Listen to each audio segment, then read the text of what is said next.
All right, let's move on to UFC 201 from the Phillips Arena home, or former home, I should say, of the Atlanta Thrashers. Atlanta, Georgia, main event, Robbie Lawler and Tyrone Woodley. All right, Peter, what's your prediction on this fight? You know, I'm going by Lawler's recent fights, and, you know, I just don't see him losing this fight. I see Lawler winning again. I'm going to say second round. I don't know if it'll be that fast. I wouldn't be surprised to see that Woodley puts up a good performance. I think we're using the word overrated or underrated a little bit during this show, and I would say Woodley is a little bit underrated at this point at plus 170. I think it's a closer fight than that, but I agree with Lawler being the minus 200 favorite here based on his track record in recent fights where he's had very tough competition and he's always found a way to prevail, even if it has to go the distance. He's a guy that manages to outlast, outwork, and outstrike even the toughest of opponents that he's faced. So we've had a lot of upsets this year. Mm-hmm.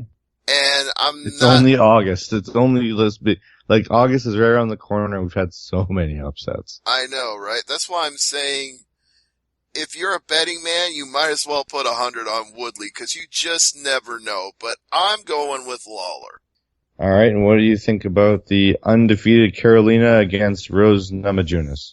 Well, Rose is minus 230, and that sounds right to me because I'm not saying Kowalczyk isn't a quality fighter, and you already mentioned her record, so we got to give her that. And I mentioned Heather Jo Clark as a tough woman when we talked about it earlier, so if I'm rating her as tough when Felice Herrig fights her, I got to rate her as tough when Kowalczyk fights her, and she won a unanimous decision against her, and did the same with Marcos as well. But I'm not fully convinced. The most impressive fight she had was probably the Honchak versus Hashi card, where she went the distance with Mizuki Inoue, and that was a split decision. So I don't see dominance from Kowalczyk. She's undefeated and she's a quality fighter, but Rose Namajunas is ferocious. She's not a person that usually goes to a decision. Even when she went 5 rounds with Paige Van Zandt, she choked her out in the 5th round. Mm-hmm. And that's just the difference. Is I look at Thug Rose and I think this is an aggressive fighter. This is a finisher. This is a woman who looks for the win at all times and is relentless in pursuing it. And then I look at Kowalczyk and I think, you want to try to go the distance with Rose Namajunas? That's not going to work out for you. I'm very excited as well for the next fight here between Matt Brown and Jake Ellenberger. Do you want to call this a loser leaves town match? Because you always ask me that. No, I don't think this is one. You don't think that Jake Ellenberger, having only won 1 out of his last 6 fights, might not be on the fence here? I'm saying it's not a loser leaves town match because I think Ellenberger can beat Brown. You think so? Yeah, I think Brown. I mean, yeah, if Ellenberger loses this, he is skating the fine line here. But I mean, it's not like it's much better for Brown either. He's lost 3 out of his last 4. I think of the 2 fighters here, Ellenberger is in more danger of being cut. Brown, I think a loss here doesn't really eliminate him from the ranks of the UFC, but it doesn't help. But I think for Ellenberger, this is a perfect opponent for him. It's basically, you can beat a guy like Matt Brown. If you can't beat a guy like Matt Brown, and that will signify X amount of losses in a row, then you really got to really evaluate, because if you can't beat the Matt Browns of the UFC, nothing not against Matt Brown, but losing so many fights and Matt Brown is the last guy to beat you, it's like, okay, the combined record now of the guys who have beat me in the past 4 or 5 fights, it's getting scary. So maybe I should go take 6 months off, take a year off, just reevaluate, change teams, change camps, do something. Because if he can't win this fight, time to mix it up. But I think Ellenberger here, this is my pick, he's going to beat Matt Brown. Well, you're picking an upset because Ellenberger is plus 265 and Matt Brown is minus 325. What about your pick? You know what? I'm not being the homer here. I like Ellenberger a lot. I've interviewed the guy. He's from here. He's a good quality fighter overall, but look at the recent track record and look at the punching power of the immortal Matt Brown.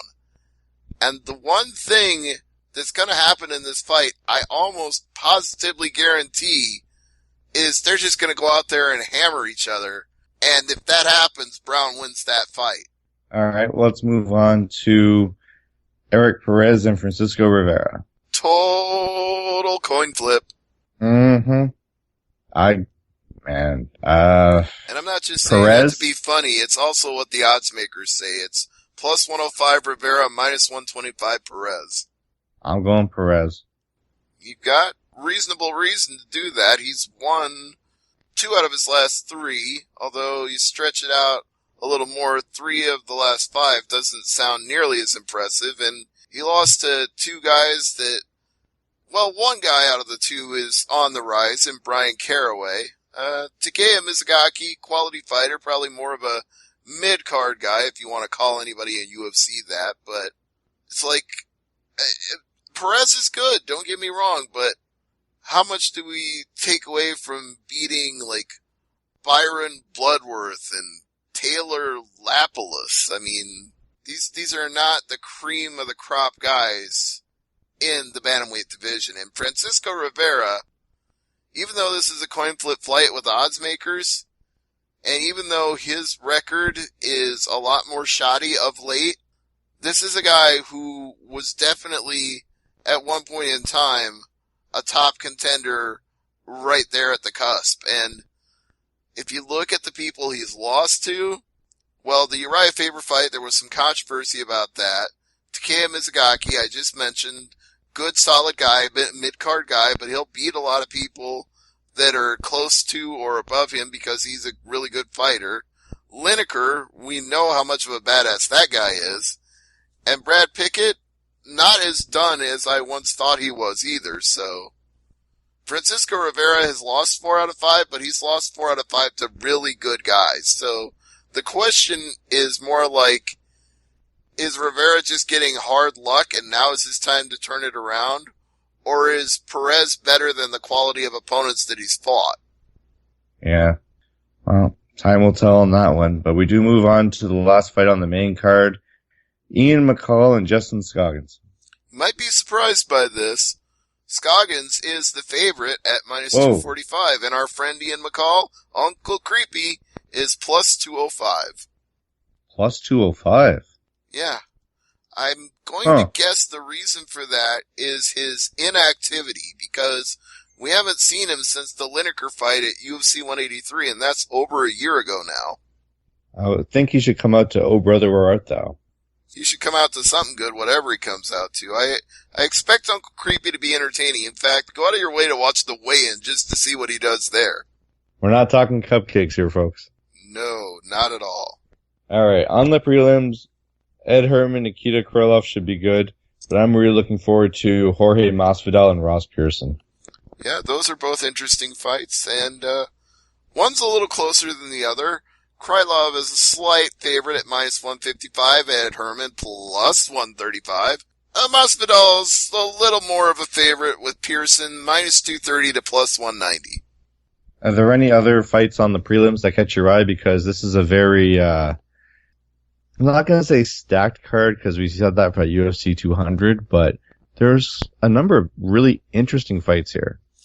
There's a couple that I think are potentially telling for their respective weight classes. Like, I'd say the Wilson Hayes and Hector Sandoval fight, that's a quality flyweight fight where you need to see if Wilson Hayes can get some momentum, and he's minus 320 in that, so if Sandoval came back and won at plus 260, that'd be a pretty significant upset.